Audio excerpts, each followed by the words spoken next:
ठीक है धर्मेंद्र यादव जी, ये कहा जा रहा है कि भाई आप लोग भविष्य की चीजें देखते हैं, इतिहास में नहीं जाते, खोदने वालों में से नहीं खोजने वालों में से है, लेकिन अगर खुदाई में कुछ तथ्य सामने आ रहा है तो क्या समाजवादी पार्टी उसे नकार रही है?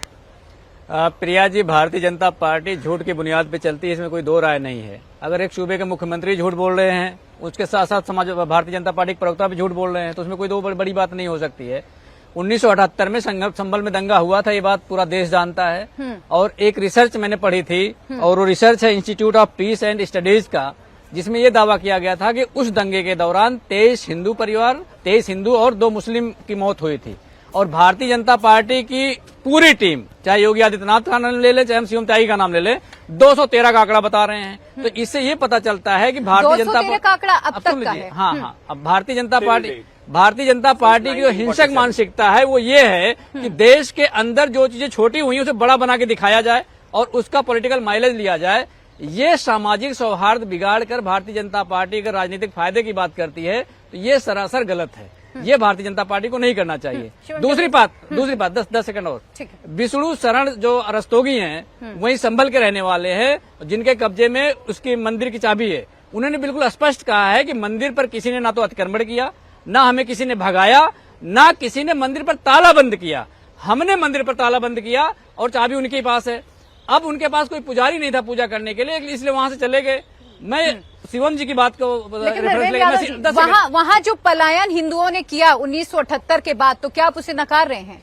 हिंदुओं ने पलायन नहीं किया। सुन लीजिए, पलायन भारत के आप मानचित्र पे अगर देखोगी तो पूरे देश से ग्रामीण के लोग शहर में आए हैं। मैं अंबेडकर नगर जिले का रहने वाला हूं और मेरे अंबेडकर नगर जिले में बरसावा हासिमपुर गांव है, उस गांव के 5 मुस्लिम परिवार शहर में आके बस गए हैं। तो वो पलायन उस तरह का पलायन है, भारतीय जनता पार्टी उसे अपने सुविधा अनुसार पेश करना चाह रही है, वो गलत है। अभी शिवम जी कह रहे हैं कि हिंदू पाकिस्तान से भागा, हिंदू पंजाब से भागा, हिंदू उस देश से भागा। क्या हिंदू भगोड़ा लग रहा है इनको? हिंदू को इतना ताकत नहीं है हिंदू के अंदर।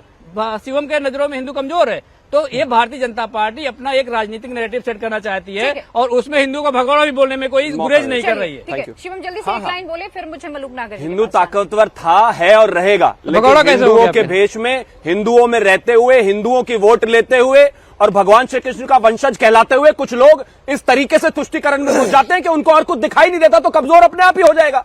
आप मुझे एक चीज बताइए, सामाजिक सौहार्द की सारी जिम्मेदारी मंदिर और मंदिर वालों पर ही क्यों है? भाई कमाल की बात हो गई, खुदाई हो रही है, सामने मंदिर, आंखें बंद कर लें क्या हम अपनी? गजब बात हो गई। कोई दूसरे धर्म का करके दिखाए ऐसे, कह रहे नहीं ये तो देश का सौहार्द बिगाड़ रहे हैं। नहीं बिगाड़ रहे हैं, लेकिन अगर जहां भी खोद रहे हैं वहां पर श्री राम ही निकल रहे हैं, या फिर भगवान की मूर्ति निकल रही है, या फिर हनुमान की मूर्ति निकल रही है, तो आंखें बंद कर ले। नहीं बंद कर दो, सामाजिक सौहार्द खराब हो जाएगा। और अब आगे आता हूं, इन्होंने कहा संभल में तो कोई दंगा ही नहीं हुआ था। आपके हिसाब से दंगे हुए कहां हैं? मेरठ में दंगे नहीं हुए, बरेली में दंगे नहीं हुए, सहारनपुर में दंगे नहीं हुए, मुजफ्फरनगर में दंगे नहीं हुए, संभल में दंगे नहीं होते ही नहीं थे। और कमाल की बात यह है कि 2017 से पहले उत्तर प्रदेश की अगर हम बात करें, हर एक दिन कोई ना कोई दिक्कत, और हर एक महीने में इन शहरों में कर्फ्यू लगा होता था। इनके हिसाब से दंगे होते ही नहीं है। चलिए ठीक है, मलूक नागर जी, क्या जानबूझकर एक वोट पोलराइजेशन की कोशिश हो रही है? जानबूझकर जो अल्पसंख्यक हैं देश में उन्हें परेशान किया जा रहा है? ये आरोप बार बार लगता है कि सिर्फ कम्युनल टेंशन बढ़ाने की कोशिश हो रही है और सिर्फ हिंदुत्व का नाम ले लेकर कुछ लोगों को जानबूझकर परेशान किया जा रहा है।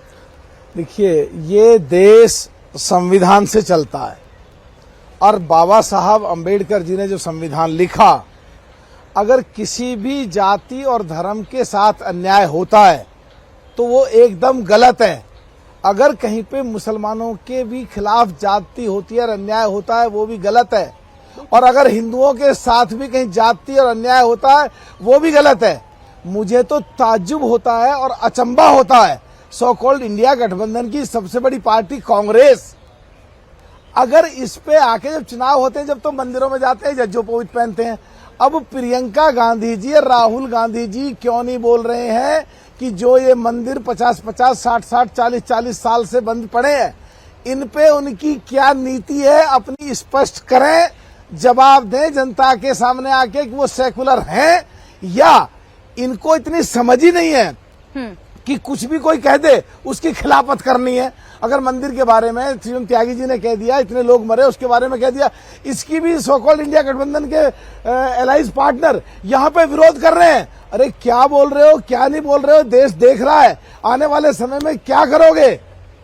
क्या करना चाहते हो? विपक्ष को बिल्कुल खत्म करने पर तुले हुए हो क्या? सब लोग देख रहे हैं। अरे भाई सोच समझ के बोलो। संविधान की बात करते हो रोज डायरी हाथ में लेके, और आज अगर कुछ 1978 में और अगर घटनाएं घटी हैं और किसी के साथ अन्याय हुआ है तो कांग्रेस और उसकी साथी पार्टियों के मुंह क्यों चुप हो जाते हैं?